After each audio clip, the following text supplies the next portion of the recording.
Hello जी, कैसे हैं आप सभी लोग? उम्मीद करती हूँ अच्छे होंगे। मैं भी अच्छी हूँ और स्वागत करती हूँ आप सभी लोगों का अपने एसके ब्लॉगर में। तो जैसा कि मेरा पिछला ब्लॉग आप लोग देखे होंगे, तो वो कुंभ से रिलेटेड था। मैं कुंभ गई थी, जो ये प्रयागराज में लगा है, तो वहाँ पे गए थे हम लोग। तो उसका ब्लॉग मैं ऑलरेडी बना चुकी हूँ, लेकिन बहुत सारी बातें हैं जो उसमें नहीं कही हूँ। जैसे कि उसमें आपको क्या नहीं करना है, ये मैं उसमें नहीं बता पाई हूँ, क्योंकि बहुत सारी चीज़ें थी जो उसमें मुझे बताना था, दिखाना था। तो सब बातें तो उसमें नहीं हो पाई। मैं बताई थी उसमें भी कि मैं इसमें एक सेपरेट वीडियो बनाऊंगी। और हाँ, ये बैकग्राउंड में सब बुक वगैरह दिख रहा है, तो ये मेरे बच्चों का रूम है। और मैं अभी दिखा दे रही हूँ आप लोग का रूम का क्या हालत है। बस मैं आई हूँ, मुझे अभी खाना बनाने जाना है, लेकिन मुझे ये था कि एक जो ये ब्लॉग है सेपरेट वाला, ये मैं आप लोग को बना करके और शेयर कर दूँ। और मैं बच्चों के रूम में इसलिए आई हूँ क्योंकि ऊपर मेरे हस्बैंड हैं और वो न्यूज़ चलाए हुए हैं। तो मैं, न्यूज़ चैनल चलता रहता है, फिर मैं उसमें मतलब ऐसे बात कर सकती हूँ, ऐसा नहीं कि बात नहीं कर सकती, लेकिन क्या है ना कि फिर उसमें का आवाज़ आएगा, फिर मेरा आवाज़ तो वो क्लियर नहीं हो पाता है। और रूम में हमारे ये है कि कोई ना कोई रहता ही है, बच्चे रहेंगे या मैं रहूँगी, खाना पीना होता रहता है, टीवी चलता रहता है। तो सुकून है, क्योंकि इसमें टीवी नहीं है, तो टीवी वाला कोई सिस्टम नहीं है, कोई ऐसा शोरगुल नहीं है, बहुत शांति रहता है। तो इसमें ब्लॉगिंग के हिसाब से या फिर कुछ इंट्रो के हिसाब से या हमको कुछ बात करना हो, तो ये रूम जो है एकदम परफेक्ट है। तो इसलिए मैं इसमें आ जाई हूँ। तो चलिए शुरू करते हैं। तो शुरू करते हैं सुबह से, जब हम लोग कुंभ मेला के लिए निकले थे। तो कुंभ मेला के लिए निकलने के लिए हमारा ये था कि मेरा किसी से बात हुआ था, जो मेरे जानने वाली थी। वो गई थी कुंभ मेला 2 दिन पहले, मतलब 7 फरवरी को वो गई थी। तो उनसे मेरा बात हुआ 8 को। तो वो बोली कि बिल्कुल भी भीड़ नहीं है, आप जाइए, बहुत आराम से जाइए, और ना सुबह जाएंगी 6 बजे तो रात तक 8-9 बजे तक आ जाएंगे। फिर मुझे भी लगा कि सच में ये तो बहुत अच्छा है। और टीवी में भी जैसा कि न्यूज़ वगैरह में दिख रहा था कि एकदम भीड़ नहीं था। फिर मैं भी बहुत कॉन्फिडेंस में हो गई थी। वैसे भीड़ भाड़ वाले जगह से तो बहुत लोगों को घबराहट होता है, मुझे भी होता है। तो मैं भी मेरे हस्बैंड से बोली कि अब हम लोग चलते हैं, क्योंकि भीड़ नहीं है, सुन रही हूँ, कुंभ मेला में। तो वो बोले कि ठीक है। फिर हम लोग 9 फरवरी को गए। लेकिन हमारा जो सोचना था ना, बेकार, एकदम बेकार था। अगर आप लोगों में से कोई भी जा रहा है ना, तो किसी के कहने पे ना जाए। आप पहले देखें उसको कि कब वहाँ पे जो भीड़ है वो कम होना शुरू हो रहा है। जब स्टार्टिंग हो ना, कम होना, तभी आप निकल जाए। क्योंकि 1 ही 2 दिन कम रहता है भीड़, उसके बाद फिर से स्टार्ट हो जाता है। और ये मेरा मालूम है कि ब्लॉग बहुत लेट है, ये वाला जानकारी का जो भी मेरा जो मतलब कि मैं क्या वहाँ पे फील की हूँ, मुझे क्या लगा है कि क्या नहीं करना चाहिए। क्योंकि अब 10 दिन का ही बस बचा है कुंभ मेला, तो बहुत दिन तो है नहीं। लेकिन अभी करोड़ों लोग तो जा चुके हैं, लेकिन अभी लाखों में लोग होंगे जो जाना चाहते होंगे, जो लोग ये वेट कर रहे हैं कि अभी थोड़ा सा भीड़ और कम हो तो हम जाएं। क्योंकि अभी सुनी हूँ कि कल परसों भी बहुत ज़्यादा भीड़ हो गया था। अभी मेरी जिठानी भी गई थी 13 तारीख को, तो वो भी बता रही थी कि भीड़ नहीं था बिल्कुल। ये अब आगे बढ़ते हैं। तो क्या हुआ कि मैं जब गई, ये सुनी थी, जो मेरी जानने वाली थी, पहचान वाली, उन्होंने बताया था ऐसे ऐसे जाना है। तो फिर 6 बजे सुबह में हम लोग निकले थे, जो कि ये पहला गलती था। 6 बजे सुबह में हमको नहीं निकलना चाहिए था। हमको और जो होता है ना, अर्ली मॉर्निंग निकलना चाहिए था, या फिर रात में 2-3 बजे ही हमको निकलना चाहिए था, ताकि हम भोर होते होते वहाँ पे पहुँच जाए। मगर हम लोग नहीं निकले वहाँ पे। तो हम लोग 6 बजे सुबह में गए। और दूसरी गलती, हम लोग खाने के लिए कुछ भी बना के नहीं लेके गए। मैं बोली भी, मतलब मेरा भाई भी गया था साथ में, तो वो भी बोला कुछ ले लो बना करके। तो मैं भी बोली कि ले लेती हूँ कुछ, मगर मेरे हस्बैंड बोले कह रहे नहीं नहीं, बाहर खा लेंगे हम लोग कुछ। लेकिन ये हम लोग बिल्कुल भी भूल गए, जहाँ करोड़ों लोग पहुँचेंगे वहाँ खाने के लिए कहाँ ही कुछ मिलेगा।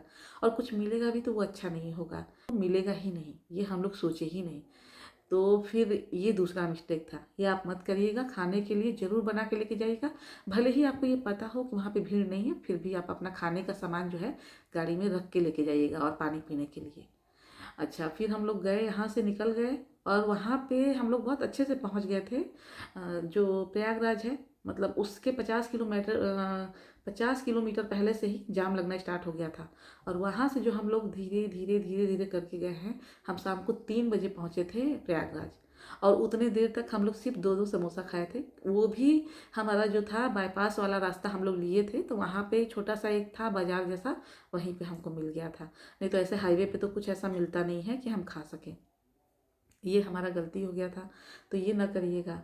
अब वहाँ पे हम लोग पहुँच गए थे प्रयागराज में। तो हम लोग प्रयागराज पहुँच गए। प्रयागराज पहुँचने के बाद और एक चीज़ और ध्यान दीजिए कि आप कोई भी चप्पल या जूता कुछ भी पहने ना, बहुत कंफर्टेबल पहने। एकदम नया चप्पल या नया जूता पहन के आप ना जाए। और थोड़ा बहुत शोर होता रहेगा तो उसके लिए सॉरी, लेकिन ये तो मेरे ब्लॉग में मैं बताती हूँ ना कि बिना शोर के तो मेरा ब्लॉगिंग होता नहीं है। तो आप लोग जो है कोई भी नया चप्पल या जूता ना ट्राई करें, क्योंकि वो थोड़ा सा तो लगता ही है स्टार्टिंग में अगर नया नया रहे तो। और वहाँ पे चलना बहुत है। प्रयागराज जाना मुश्किल नहीं है, वहाँ पे जो भी जाए ना तो कोशिश करें कि वो बीमार ना हो। बीमार होगा तो फिर बड़ा ही मुश्किल उसके लिए हो जाएगा। लेकिन चलना क्योंकि कंपलसरी है वहाँ पे, आप कितना भी चाहे पैसा खर्च करें लेकिन चलना कंपलसरी है। वहाँ पे बाइक वालों को भी मैं देखी थी कि बाइक से लोग जा रहे थे, लेकिन मैं सुनी बाद में कि वो बाइक वाले एक एक किलोमीटर का 500-500 रुपया ले रहे थे, 1000-1000 रुपया ले रहे थे। लेकिन क्योंकि किसी के लोग क्या है कि बूढ़े हैं, बीमार हैं, तो उनको देना मजबूरी है वो तो। लेकिन आप कोशिश करें कि अगर आप ठीक हैं, स्वस्थ हैं, तो फिर पैदल जाएं।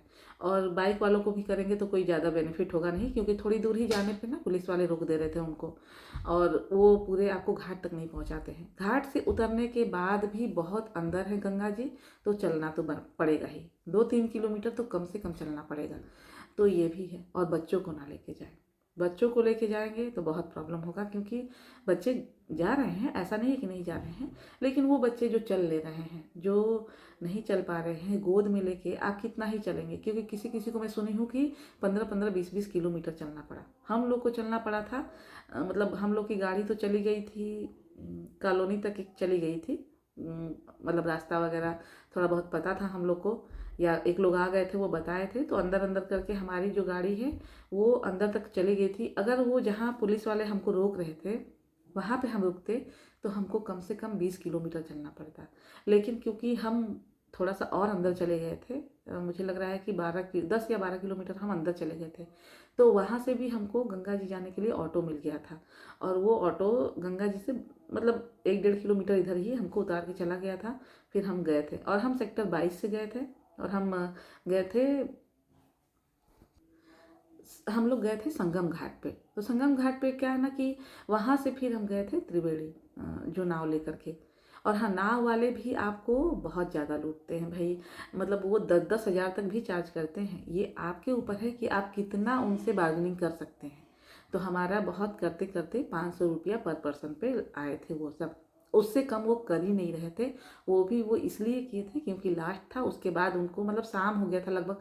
मैं बताई 6 बजे हम लोग चले थे, कम से कम हम 4 बजे पहुँचे थे गंगा जी के यहाँ। और ये सब जो है करते करते, नाव वालों से बात वगैरह करते करते ना, हमको वहाँ पे संगम मतलब त्रिवेणी पे पहुँचते पहुँचते शाम के 5 बज गया था। हम 5 बजे वहाँ पे नहाए थे, तो शाम हो गया था हमको ये कहे तो इसलिए अगर आप जाना चाहते हैं तो मैं कहूँगी 3 बजे या 4 बजे ही निकल जाएं, ताकि 9-10 बजे तक, बहुत ज़्यादा भी अगर रस हो तो आप 12 बजे तक पहुँच जाएं। गंगा जी का पानी बहुत ठंडा रहता है, तो जब उसमें डुबकी लगाए ना, बहुत आराम से लगाएं, क्योंकि वो फिर ना सिर पे लगता है। वो जो पानी का ठंडापन है और वो जो उसका धार है, लहर है, वो बहुत तेज़ लगता है। और ये कितने लोगों को महसूस हुआ है कमेंट जरूर करिएगा। मुझे बहुत तेज़ लगा था, जैसे पहले डुबकी में ही लगा था ना कि सिर झंझनाने लगा था, पूरा जो शरीर है ना वो सुन्न पड़ जाता है। एक तो ठंडा पानी, ऊपर से जो उसका धार भी है गंगा जी का, वो भी बहुत तेज़ है। तो ये दोनों वजह हो सकती हैं। और ये भी है कि हम लोग 2 किलोमीटर 3 किलोमीटर चल के आ रहे हैं, तो जो शरीर है वो गर्म होता है, पसीने होते हैं, इस वजह से भी हमको लग सकता है। तो इसलिए जब पहली डुबकी लगाए ना, जैसे आराम से। अच्छा, ये हो गया। फिर वहाँ से हम लोग सब कुछ हो गया, नहा के फिर हम लोग जब चले वहाँ से, तो ये था ना, मेरे सिर में बहुत दर्द हो गया था। तो अगर आपको ऐसा कोई माइग्रेन वगैरह का प्रॉब्लम है ना, तो दवा लेके चले अपना। या किसी को जैसे कि पानी का एलर्जी भी होता है किसी किसी को, जैसे मेरी जेठानी गई थी तो उनको बेटे को ना नहा लिया तो उसको एलर्जी हो गया था, तो उसको भी दवा लेना पड़ा। मुझे भी सिर दर्द का दवा लेना पड़ा। तो अगर आपको ऐसी कोई भी प्रॉब्लम है स्किन से रिलेटेड, या कुछ माइग्रेन वगैरह का, कि चाय ना मिले तो आपको दर्द शुरू हो जाए, तो उसका दवा आप पहले ही रख लें अपने पास, ये बहुत ज़रूरी है। तो वहाँ से जब हम लोग नहा वहा के चले, तो सब कुछ तो जितना हमको प्रॉब्लम हुआ ना जाने आने में ही हुआ। वहाँ पे नहा करके हम बहुत अच्छे से आ गए थे। और वही जो प्रॉब्लम हुआ सिर दर्द का, बस। तो अगर आपको कोई भी, मैं एक बार और कहूँगी, कोई भी थोड़ा बहुत प्रॉब्लम हो तो उसका मेडिसिन अपने साथ ज़रूर रखें। माइग्रेन का भी, इसको लाइटली ना लें। ये इतना दर्द करता है ना, इतना परेशान करता है ना, कि मैं बता नहीं सकती। और जिसको चाय का तलब है वो ज़रूर रखे सिर दर्द का दवा, क्योंकि मुझे चाय का ऐसा नहीं कि मैं दिन भर पीती हूँ, लेकिन सुबह शाम तो चाहिए होता है। और ये जो टाइमिंग गड़बड़ाया ना, बहुत ज़्यादा मुझे परेशान कर दिया था। मैं बिल्कुल भी मतलब ना, ये नहीं होता है कि बस मैं नहा के यही सोचती थी कि कब मेरा गाड़ी आए और हम लोग चले जाएँ। और मैं चलती गई, हम लोग की गाड़ी जाते समय तो बहुत आसानी से हम पहुँच गए, लेकिन आते समय हमको 7 या 8 किलोमीटर चलना पड़ा। तो टोटल अगर मैं करूँ, अपना काउंट करूँ कितना चलना पड़ा, तो 10 या 11 किलोमीटर हम लोग चले थे टोटल। तो इसलिए अगर आप लोग को जाना है तो ये सब कुछ अपना सोच समझ के जाएँ, और खाने का सामान तो बिल्कुल भी लेके जाएँ, और ये चीज़ दिमाग में रखें कि चलना पड़ेगा। ये एकदम कंपल्सरी है कि आपको चलना पड़ेगा। तो ये थोड़ा-सा वीडियो जो है वो लेट हो गया है, और ये मैं जानती हूँ कि ये मुझे और पहले आप लोग को बताना चाहिए था, लेकिन मेरा भी आवाज़ आप सुन के समझ सकते हैं, मुझे सर्दी खांसी और ये बुखार जैसा है कुछ-कुछ। तो लेकिन ये था कि अभी 10 दिन है, अभी और भी लाखों लोग जाएँगे, तो अगर जिनके तक ये मेरा वीडियो पहुँचे और जिनको लगे थोड़ा-सा भी हेल्प हो मेरे इस वीडियो से, तो मेरे लिए वही बहुत है। एक जन को भी अगर हेल्प हुआ ना, तो भी बहुत है। कुछ बातें हैं ज़रूरी जो बताना चाह रही थी, जो गलतियाँ मैं की, और एक गलती, कुछ भी गोल्ड का ज्वेलरी वगैरह पहन के ना जाएँ। मैं ये भी गलती की थी, मैं भी पहनी थी, मेरी बेटी भी पहनी थी, जैसे हम घर में नॉर्मली पहनते हैं, गले में, कान में। मेरे हस्बैंड पहने थे, उनका चेन तो बहुत ही मोटा था, तो वो पहन के चले गए थे। लेकिन ये कोशिश करें, मैं आके अपनी जेठानी को बोली थी कि आप मत पहनना भी, गोल्ड वगैरह का चैन है या फिर रिंग है, ये सब आप उतार के जाएँ। अगर घर में जो नॉर्मली आप पहन रहे हैं जेवर ना, जो ज़रूरी है, जैसे कि बिछुआ है, ये सब तो पहन के हम जा सकते हैं, पायल वगैरह। गोल्ड की चीज़ें जो हैं उसको घर पे आप रख के जाएँ, ये बहुत ज़रूरी है।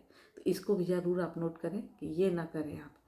तो हाँ, ये भी बोल रही थी कि बच्चों को ना लेके जाएँ, क्योंकि बच्चे ना चल नहीं पाएँगे। 10-15 किलोमीटर आप इमेजिन करिए बच्चे कैसे ही चलेंगे। और चल भी ले, बाय द वे अगर वो चल भी ले, सोचिए घर पे आने के बाद उनका क्या हालत होगा। क्योंकि मैं 4-5 दिन हो गया मुझे आके, अभी भी मैं बीमार हूँ। मतलब हल्का-फुल्का काम तो सारा चल ही रहा है, लेकिन बीमार जैसी मैं फ़ील कर रही हूँ। तो इसलिए आप अगर जा रहे हैं तो ये सारी गलतियाँ ना करें। तो बस जी यही था मेरा आप लोग को जो भी मुझे जानकारी ऐसा लगा कि आप लोग से शेयर करना चाहिए था, तो बस ब्लॉग ज़रूर लाइक, शेयर और सब्सक्राइब करिएगा। बस जी, बाय।